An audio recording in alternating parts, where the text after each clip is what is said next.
Hey everybody, welcome to the GameWisp podcast. This is episode 16, and it is Tuesday, April 29th. No, it's Wednesday. It's Wednesday. We're gonna roll it. We're gonna roll it. Look, we're doing it. I work so hard. The day of the week doesn't matter. Don't expect me to remember what day of the week it is. Right. You're asking. I only keep track based on who I have meetings with. Oh, throughout see, the week. That's the only way I know what day if it you're a is. developer, you don't have meetings. You just sit at the computer and do the same thing every single day. Yeah, it's a good career, kids. You should try it. Right. So, all right, a little highly paid. Little preamble here. Yeah. I'm Eli. With me is Michael. What's and up? Andrew. How's it going? We work for a company called GameWisp, where we solve problems for gaming video content creators. If you listen to the podcast All of before, you their know problems, that. yes. If you've never listened to the podcast, you don't know that. And either way, you might not care. But here we are. So, what happens? Michael and I have strong opinions. Andrew has an agenda. He brings up topics, and we stay on point. These are topics relevant to gaming video content creators sometimes. Right. Yeah. That's what we do. So, Yep. start us off, Mr. Winans. All right, so a little bit later on, first of all, you can actually listen to this on SoundCloud now, so you don't just have to watch the video. That's true. And I will say, it sounds better. Yeah. It sounds better And on you SoundCloud. get the whole audio at once. You don't have to watch the individual sections on YouTube. Right. So if you want to listen to our voices while you work out, while you sit at your cubicle, yeah, You know, whatever. So it's there. It is there. So a little, if you're interested, a little later on, we're going to be talking about GameWisp and what we're up to. So if you're curious about what GameWisp is and what we're doing, you can go check out the website, or you can wait about skip 20 the minutes. end. That's true. But for now, we're going to be talking about a few things. Starting off, there's been a couple of things in gaming and sort of content creation that have been going on. Not so much in the video side of things, but in kind of other areas. Specifically, the big thing that just happened was the Skyrim mods that went up for sale in the Steam Workshop. Big backlash to that. They went ahead and shut it down after, I think, 12 hours, 18 hours. I think it lived for 48 hours. Yeah. Did it live for 48? Yeah. So I guess the Long live Skyrim mods, 2015 to 2015. Modgate. Right. So I mean, first of all, right, just kind of thinking about, based on the established community, the way that things work now, was. And thinking back to, I read Bethesda's blog, I read Steam statements on things. I mean, it seemed like the heart behind it was to find ways, at least in the blogs and in the PR, was to find ways to support modders, to find ways to do that. That's bull. It's right. It's hard to say that that's true when they're trying to take 75% of the cut. Mm-hmm. It was lining your pockets off the back of somebody else's. But according to Steam and Bethesda, according to Steam, they lost money. According to Bethesda, it was pennies for them. So why the 75% cut? I don't know. But just kind of thinking about the way they expressed their heart behind it and the way that the established community works. What do you think about this move? Did it affect the ecosystem in good ways, bad ways? What do you think? To start off, you're asking me to assume that big companies don't lie. Okay, we'll make that assumption. But just assuming that they, on their face, they were saying why they did it. I won't even say Valve's heart was in the wrong place. I think Valve has a history of working with some modders, going as far as giving those modders jobs, and stuff like that when they do really cool things. I mean, that's why Portal exists. That's why Counter-Strike exists. And so I think, Valve has always kind of had I'm not going to say like a knowledge of the mod community, because they totally screwed this up, but they've had like their eyes on it and know it exists and stuff. Yeah. But was your heart in the right place? Should content creators, if they want, be able to be compensated for the things they create, instead of relying on warm fuzzies or maybe donations or whatever. Yeah. I mean, I think if you make a thing, you've created a thing and it's your prerogative if you want to charge for it, and it's somebody else's prerogative and they want to pay for it. Right. I think in the mod community that is exceptionally damaging, and we can get into that. But in terms of where Bethesda and Valve are coming from, okay, their heart's in the right place. Okay, maybe injecting some currency and transactions into the mod scene is an interesting idea, and maybe it's helpful. Yeah. But they totally screwed the pooch. Let's be honest. Yeah. But I don't know. What do you think, Mike? Good idea, bad idea? I don't know. So, I mean, I think it's awesome for mods to be able to charge for it. I think it's great. I mean, I think like they are writing. I mean, if you've ever, I don't know if you've ever tried to make a mod. It is hard and horrifying, and like, I mean, I tried to make this is different with the source engine probably, or even like whatever the engine is for Skyrim. But you try, like, you're dealing with, like, you're not just like writing web code, not to disparage our stuff. Like, you're writing code that you know how to do. I don't know. You're like dealing with C++, man, and scripting and shaders. And like, it's a lot of work and it takes a lot of expertise. So I think to some degree to allow them to like make money from it is a cool thing. And I think it's probably inevitable that's going to happen. In my opinion, like people to have the option to charge for it. The only reason they can't right now and they're not doing it is because it's against the terms of service of the games. So, Bethesda steps in and says, oh, it's not against our terms of service as long as we get some cut. Like, I think people will take advantage of it, and I think people will pay for it, honestly. Or the people that are doing it for free, it's capitalism, I guess, Sure. My problem is, like, I think, just like Valve, like, they are the king of, because one of the big problems is like exploitation and people like having to pay up front for something that they haven't, Yeah, it's like the Greenlight program. Yeah, well, right. And so, like, why isn't there a Greenlight program for mods or a verification system or some sort of community approval thing? Like, you've done this before, Valve. Like, you've done this before with like unproven game developers and getting them onto your platform. It's the reason the platform isn't the Wild West. Yeah. To like, Gabe Newell said it before. Like, they want it to be like open for anybody to sell any game, but you can't because of like exploitation and all these different issues.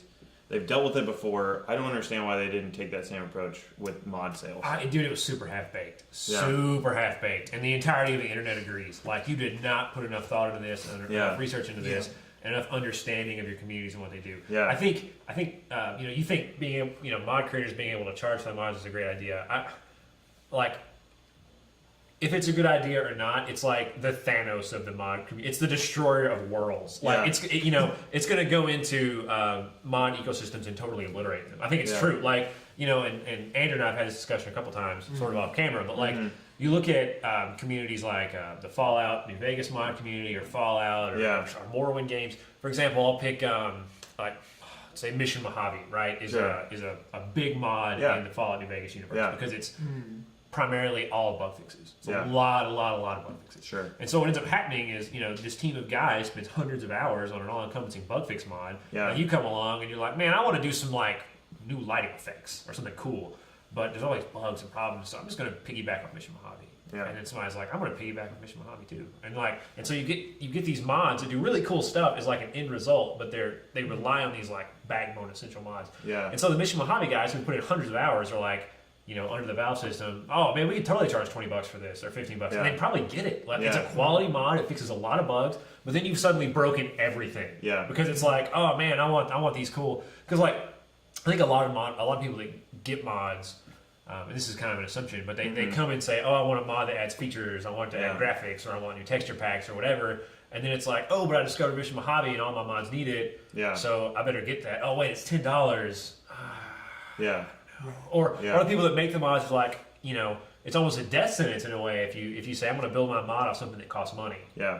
Because that price changes, or if people might not buy that, then mine won't work. Like, you just obliterate, you kneecap it. You kneecap the whole ecosystem. Yeah. And so while I think it's great that mod people can charge, if you introduce money into the ecosystem, I think that that idea of collaboration and building off of other mods goes away or is severely hampered. Yeah. And so I think you'll have a lot of people reinventing the wheel. It's like, dude, I just want cool lighting. Now I got to fix all these bugs because I want to sell mine for $5. Sure. If I buy Mission Mojave, well, then I've paid money for it. And they got to pay, the people who use mine got to pay money for it. So then I got to charge $1. It's like, it's a huge hassle. That's a huge problem. Yeah. And it's like, they didn't even think about that. Like, Valve didn't even put any thought into that. Like the way that you don't just, these aren't sandboxes. Like, we build entire ecosystems around mods, a core set of mods, and it's like, you can't just charge for those and expect great things to happen downstream. So I think charging for mods while it's great for individual mod creators, it will wreck that ecosystem. It will wreck it.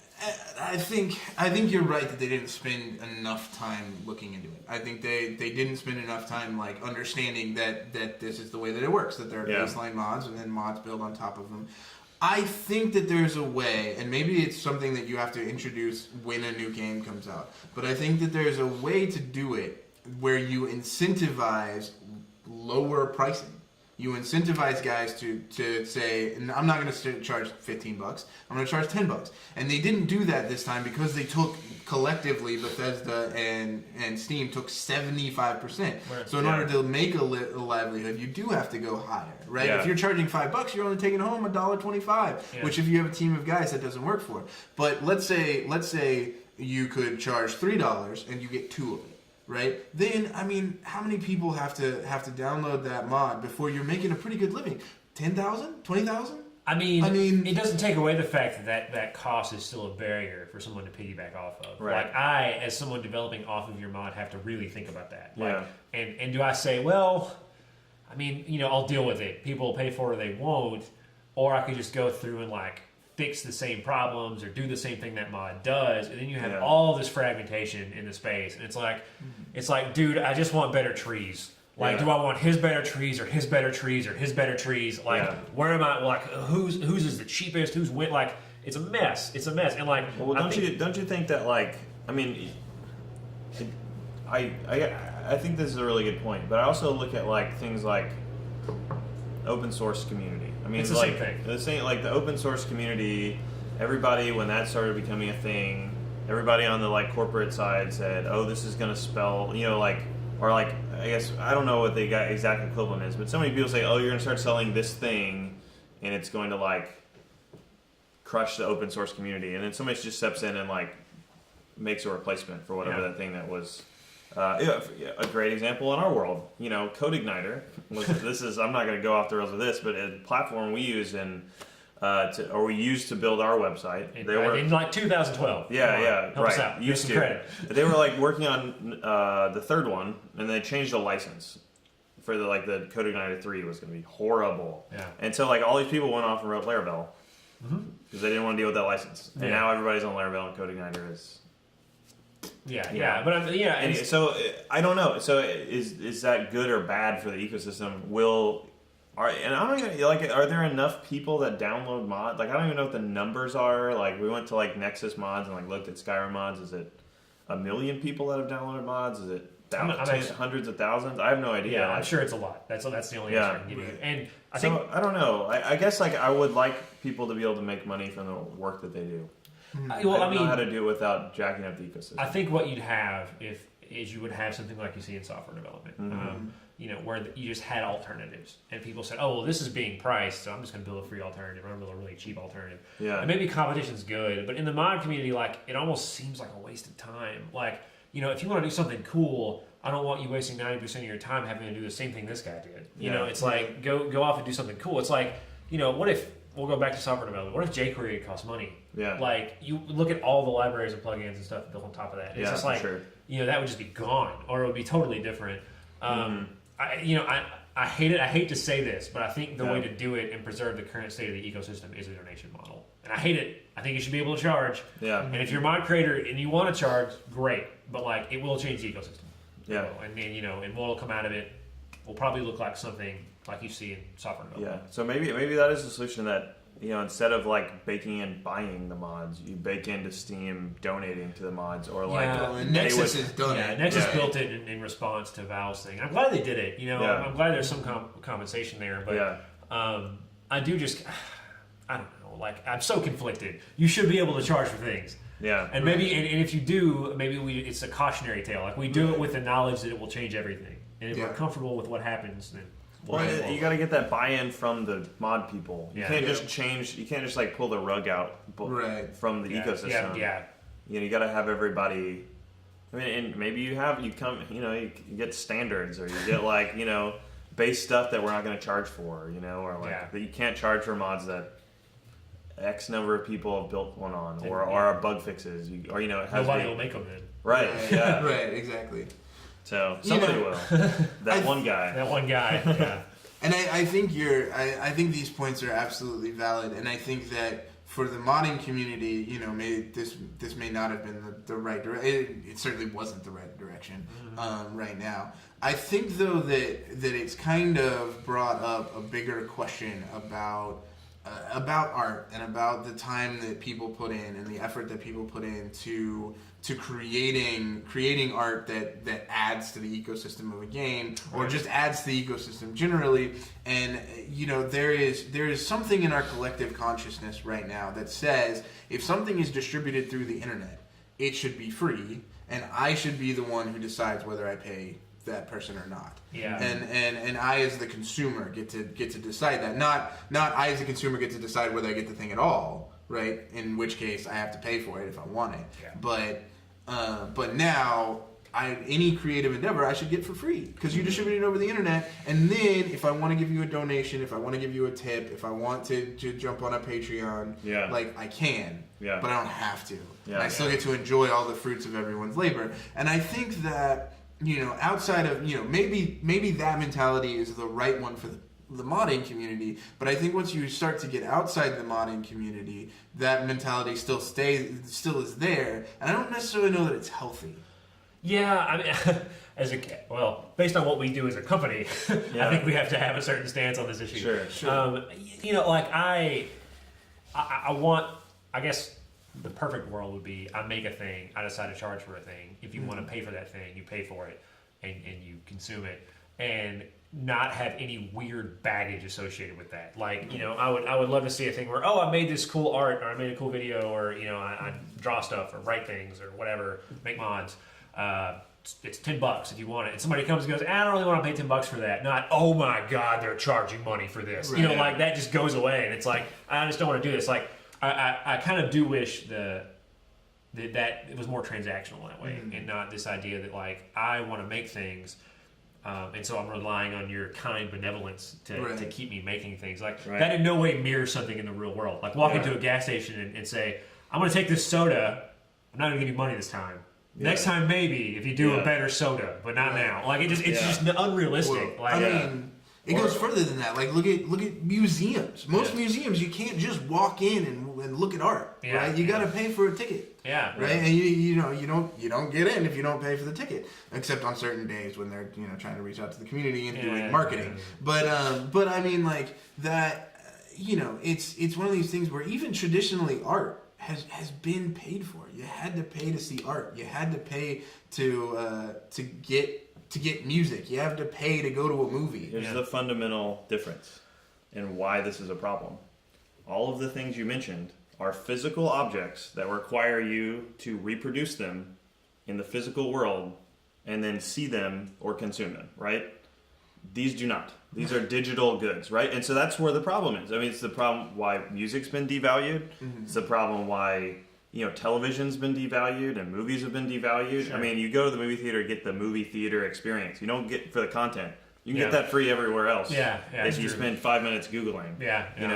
The mods, I don't have to go to the store and go to Best Buy and rifle through the mod CDs to, which they used to do that. Like, you used to be able to buy Counter-Strike the mod at like friggin' Babbage's or something, and like that's the ease of distribution changes the game as far as like people's like perception of it. Now, is it right or wrong? Like, I'm not saying one thing or the other, but like, it was easy for me to get, so it should be free. Right. Like, that's the mentality. Well, I think, but it goes back to like the internet is changing. I mean, we're not going to address this, but you look at like all of these movements that I'm not going to name them, but like stuff going on that's all about the people that traditionally run things in the internet.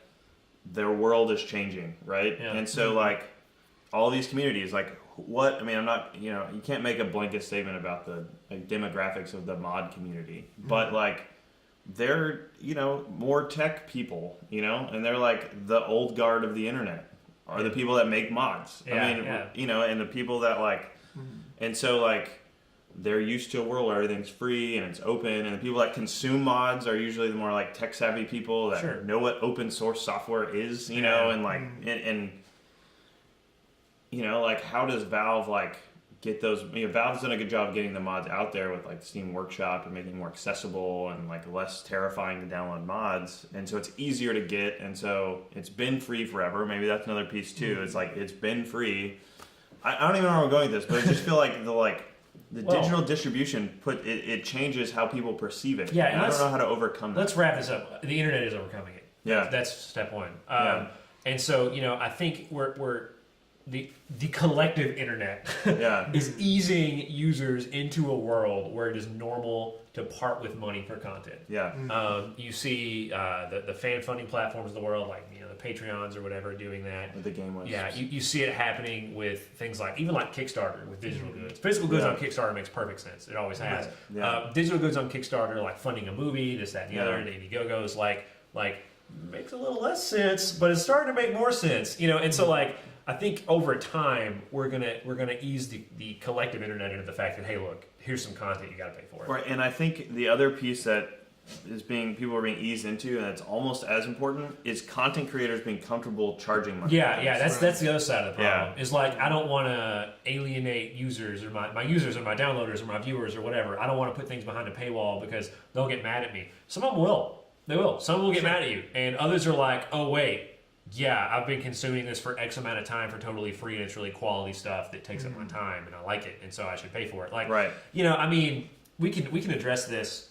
I don't want to talk too much about this, but we can address this briefly. Like even through GameWisp, right? Yeah. When we onboard people onto our platform to start, wanting to take money to offer benefits, things like early access to premium video or other benefits or et cetera, things we're doing. Like one of the big hesitations is, man, I don't know, my fans are gonna get mad at me. My fans are gonna get mad. They don't. Your fans don't get mad at you. Yeah, they don't do it. A few go, I don't want to see you do this because I can't pay for it, or because I'm selfish, have no money, and still want your content.